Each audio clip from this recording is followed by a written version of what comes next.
দর্শক, আজকে যখন শহর জুড়ে একটি নৈরাজ্য, যার মূল কেন্দ্রবিন্দু ছিল যাত্রাবাড়ীতে ৩টি কলেজের শিক্ষার্থীরা যখন সংঘাতে লিপ্ত এবং নগরীর কোথাও কোথাও ব্যাটারি চালিত রিক্সা চালকরা অবস্থান নেওয়া শুরু করছিল।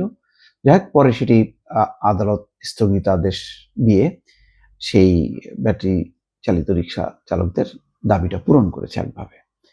ঠিক সেই সময় আরেকটি ঘটনা ঘটেছে আরো সকাল থেকে। দলে দলে বিভিন্ন প্রান্ত থেকে, দেশের বিভিন্ন অঞ্চল থেকে ঢাকায় আসছে লোকজন। কি বিষয়? লক্ষ টাকা লোন দেওয়া হবে।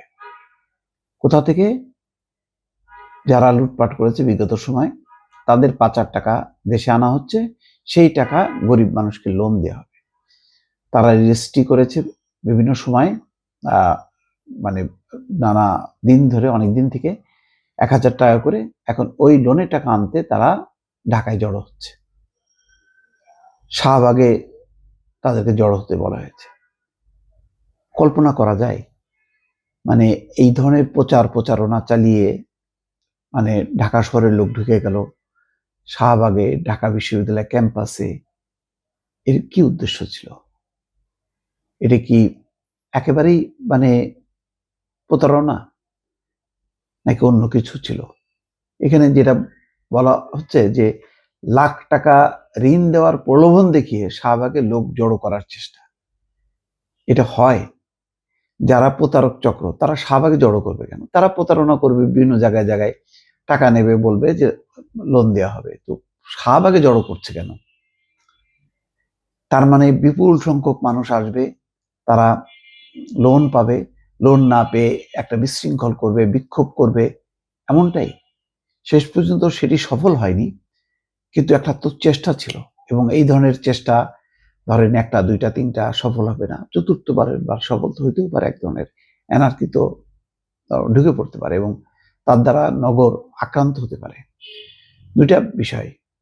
একটা বিষয় হলো যে এরকম যে একটি ঘটনা ঘটছে, এটা আমাদের গোয়েন্দা সংস্থা, আইন প্রয়োগকারী সংস্থা, তারা টের পায়নি কেন? বিভিন্ন দল সংগঠন, তাদেরও তো, আমি শুধু আইন শৃঙ্খলা কর্তৃপক্ষকে দায়ী করব না, যে নানা রাজনৈতিক সংগঠন, বিএনপি, জামাত সহ অনেক, তারা ছড়িয়ে ছিটিয়ে আছে, তারাও বা টের পেল না কেন? হঠাৎ করে দলে দলে লোক আসছে যে উপলক্ষে, সেটি কেউ টের পেল না। একেবারে ঢাকায় ঢোকার পরে সবাই টের পেল। আমি অনেক কিছু, দর্শক, এখন মিলাইতে পারছি না। কেন, কি উদ্দেশ্যে, কারা ঘটাচ্ছে এই সমস্তগুলো, সেটাও খুব অবাক লাগছে।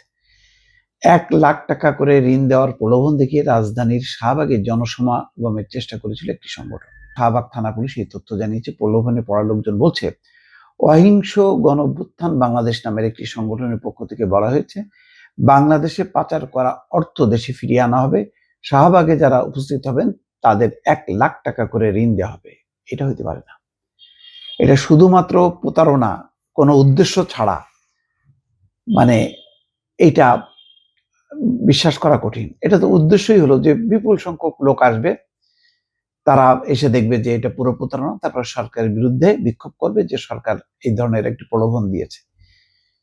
কোন সংগঠন সেটা বড় কথা না, দায়টা পড়বে যারা এখন ক্ষমতা আছেন তাদের উপরে।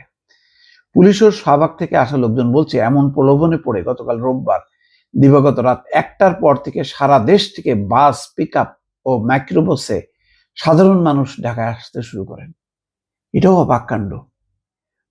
এই যে দলে দলে বাস, পিকআপ, মাইক্রোবাসে করে আসছে, কেউ জিজ্ঞাসা করছে না যে কেন ভাই, কোথায় যাচ্ছেন, কি ব্যাপার? এরকম আজব ঘটনা আমি সাম্প্রতিককালে শুনি নাই। পরে পুলিশ ও ঢাকা বিশ্ববিদ্যালয়ের শিক্ষার্থীরা আসা লোকজনকে বুঝিয়ে ফেরত পাঠানোর চেষ্টা করেন। সোমবার সকাল ৭টার দিকে শাহবাগ ও ঢাকা বিশ্ববিদ্যালয় এলাকায় প্রচন্ড যানজট দেখা যায়।